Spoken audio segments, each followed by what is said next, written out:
Kot predsednik Tenisa Slovenije sem izrazito ponosen na leto 2025, torej na vse tekmovalce, tekmovalke, trenerje, sodnike in seveda tudi absolutno vodstvo Tenisa Slovenije z direktorico na čelu.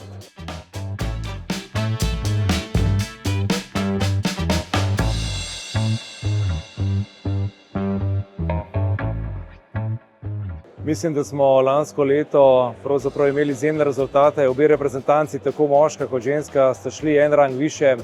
Odlično smo izpeljali VTA turnir Zavarovalnice Sava v Ljubljani z čustveno vrnitvijo Kaje Juvan in seveda odlično uvrstitvijo v dvojice v finale dveh deklet.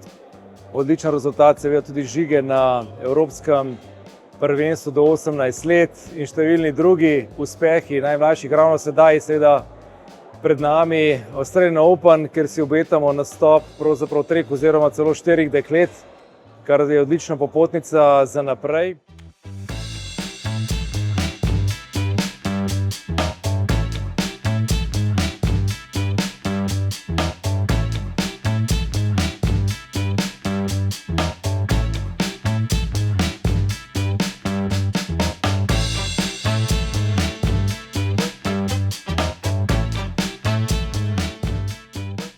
Naredili smo ogromno v lanskem letu, kar tiče aktivacije sponzorjev in temeljev za prihodnost.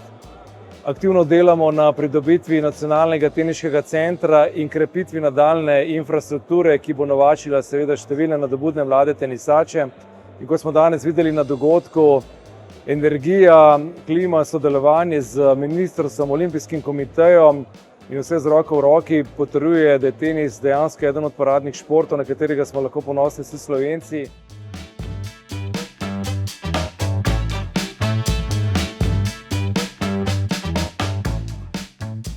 Veselim se skupnega dela z vsemi ljubitelji tenisa in z logično z vodstvom Tenisa Slovenije tudi v bodoče in čeprav je že v tem letu, pa vendar srečno in zdravo in brez teniških poškodb v letu 2026. Hvala.